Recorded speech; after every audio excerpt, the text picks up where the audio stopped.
Assalamualaikum warahmatullahi wabarakatuh. Yang terhormat kepada Mu'alim Haji Mahmudin RSMA selaku dosen mata kuliah fikih. Sebelumnya perkenalkan, nama saya Hamisa. Saya Siti Hasanah. Kami dari Lokal 2A PGMI.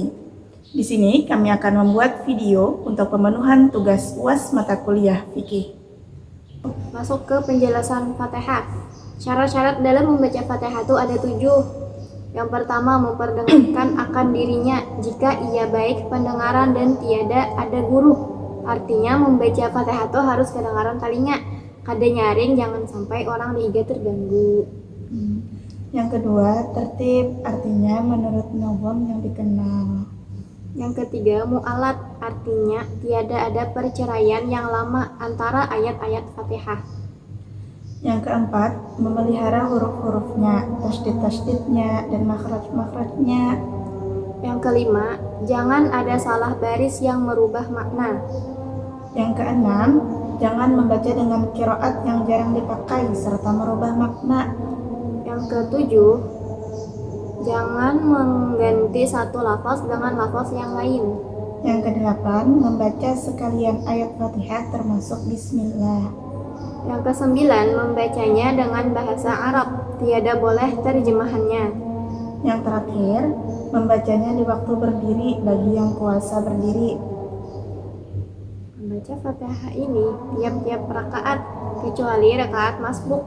Siapa yang jahil Fatihah dan udzur belajar karena gurunya tiada ada, dan bagus yang lainnya, wajib atasnya 7 ayat.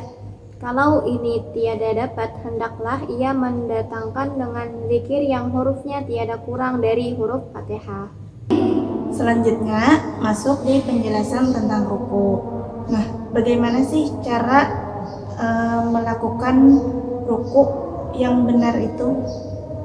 Ruku itu sekurang-kurangnya bagi orang yang kuasa, berbungkuk sekedar sampai 2 tapak tangan ke lutut, dan wajib bahwa tiada ada tujuan lain selain dari turun untuk rukuk. Disebutkan pada rukuk itu yang pertama, meratakan belakang dan leher. Yang kedua, meletakkan 2 tangan di atas lutut. Yang ketiga, membaca Subhana Rabbiyal Azim wa bihamdih sebanyak 3 kali. Lanjut ke penjelasan i'tidal. I'tidal yaitu kembali kepada keadaan atau tingkah laku sebelum rukuk, dan wajib bahwa tiada ada tujuan lain selain daripada bangkit rukuk. Ketika bangkit itu sunnah mengata sami'allahu liman hamidah. Dan ketika tegak, sunnah mengata Rabbana lakal hamdu mil'us samawati wa mil'ul ardi wa mil'u ma syi'ta min syai'in ba'du. Masuk ke penjelasan sujud. Sujud itu kan 2 kali tiap-tiap rakaat. Syarat-syaratnya tuh apa-apa aja? Syarat-syaratnya, yang pertama itu meletakkan dahi di tempat sujud. Jadi dahi itu harus sampok dengan tempat sujud kita. Yang kedua, dahi menempel pada tempat sujud dengan tekanan dari berat kepala. Yang ketiga, posisi pinggang lebih tinggi daripada kepala dan bahu. Jadi pinggang kita tuh kayak harus lebih tinggi gitu. Yang keempat, meletakkan kedua lutut, kedua telapak tangan, dan sebagian jari-jari tangan di tempat sujud. Dan yang terakhir, meletakkan sebagian jari-jari kaki di tempat sujud dengan ujung jari menghadap kiblat. Sujud tuh sunnah mengata subhana rabbiyal a'la wa bihamdih 3 kali. Nah, setelah tadi kan kita sudah menjelaskan tentang sujud. Nah, biasanya habisnya sujud itu kan kita pasti duduk antara 2 sujud. Nah, kayak apa caranya kita melakukan duduk antara 2 sujud tuh? Duduk antara 2 sujud itu wajib. Kada ada maksud lain selain daripada bangkit untuk duduk. Di waktu duduk ini sunnah mengata Rabbil firli warhamni wajuburni warfa'ni warzuqni wahdini wa'afini wa'fu anni. Duduk yang disunatkan ialah duduk iftirash. Caranya yaitu telapak kaki kiri diduduki dan telapak kaki kanan ditegakkan. Oh, berarti telapak kaki kiri kita tuh diduduki, sedangkan kanan kita tuh ditegakkan. Ya. Itu duduk antara 2 sujud namanya. Nah, jadi duduk tasyahud akhir tuh kayak apa juga? Duduk tasyahud akhir disunatkan pada duduk tasyahud akhir duduk tawarruk, yaitu duduk seperti duduknya iftirash, hanya kaki kiri dikeluarkan dan sebelah kanan. Oh, berarti kaki kiri dikeluarkan ke sebelah kanan. Ya, Lanjut ke penjelasan tasyahud akhir. Syarat-syaratnya yang pertama memperdengarkan lafaz tasyahud akan dirinya, membacanya di waktu duduk, dan memelihara hurufnya, tasydid-tasydidnya, baris-barisnya. Tapi bacaan tasyahud akhir itu apa ya? bacaan tasyahud akhir itu seperti at-tahiyyatul mubarakatus shalawatut thayyibatu lillah. Assalamu alayka ayyuhan nabiyyu wa rahmatullahi wa barakatuh. Assalamu alayna wa ala ibadillahis salihin. Ashhadu an la ilaha illallah wa ashhadu anna muhammadar rasulullah. Nah, lanjut ke pembahasan sholawat. Biasanya kan habis membaca tasyahud akhir nih ada membaca sambungannya sholawat. Ada Nah, apa sholawatnya?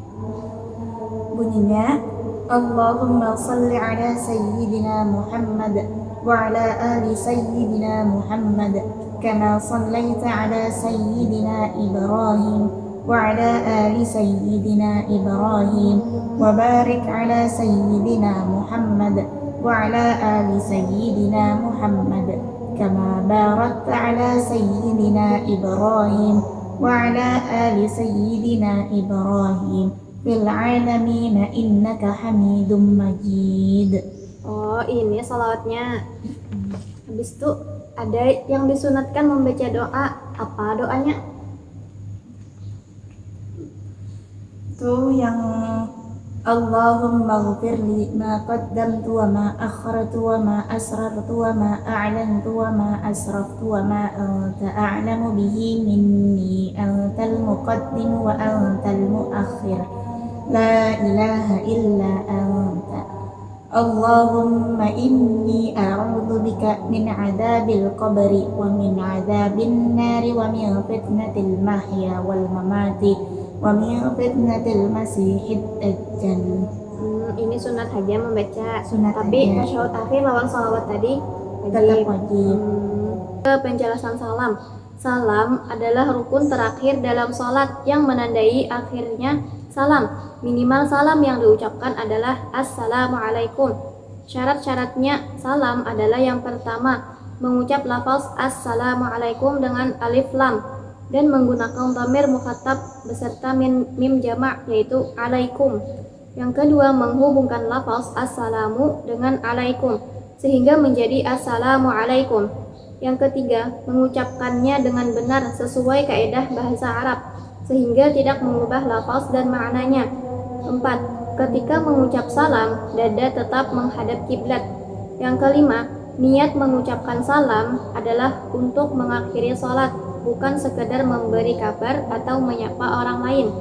Yang keenam, salam diucapkan dalam keadaan duduk akhir dan suaranya terdengar oleh diri sendiri. Yang terakhir, tidak menambah atau mengurangi lafaz yang dapat mengubah makna. Jadi, setelah salam yang pertama yang menjadi rukun, disunatkan mengucapkan salam kedua dengan menoleh ke arah kiri. Jadi pembahasan tentang tertib. Tertib adalah mengerjakan seluruh rukun sholat sesuai dengan urutan yang telah ditetapkan dalam syariat, kecuali yang pertama niat dan takbiratul ihram, yang kedua fatihah dan berdiri, yang ketiga tasyahud akhir, dan yang terakhir adalah salawat dan duduk. Jika sengaja tidak menurut tertib, seperti mendahulukan sujud dari ruku, maka sembahyangnya batal. Masuk di pembahasan tentang sunnah-sunnah ab'ad. Nah, kayak apa sunnah-sunnah ab'ad tuh? Nah, sunnah-sunnah ab'ad itu yang pertama, membaca kunut pada rakaat kedua sembahyang subuh dan i'tidal pada rakaat akhir sembahyang witir paruh kedua bulan Ramadan. Yang kedua, berdiri bagi kunut tersebut. 3. Membaca tasyahud awal dan duduknya. Yang terakhir, bersolawat atas Nabi pada tasyahud awal dan keluarga Nabi pada tasyahud akhir. Jika sunnah ab'ad tertinggal, sunnah diganti dengan sujud sahwi. Habis itu bagaimana lafaz niatnya tuh? Lafaz niat kunutnya tuh Allahumma hdini fi man hadait wa afini fi man afait wa tawallani fi man tawallait wa barik li fi man a'tait wa qini syarra ma qadait fa innaka taqdi wa la yuqda 'alaik wa innahu la yadhillu man walait wa la ya'izzu man 'adait tabarakta rabbana wa ta'alait falakal hamdu 'ala ma qadait astaghfiruka wa atubu ilaik wa sallallahu ala sayyidina Muhammadin wa ala alihi wa sahbihi wa sallam. Itu lafaznya. Selanjutnya sujud sahwi. Sujud sahwi itu 2 kali sujud yang dilakukan setelah selesai tasyahud akhir dan sebelum salam. Hukumnya sunat. Sebab-sebabnya apa saja? Yang pertama, ketinggalan sunnah ab'ad. Yang kedua, terlupa mengerjakan sesuatu yang batal dengan sengaja. Yang ketiga, ragu-ragu ketinggalan sunnah ab'ad.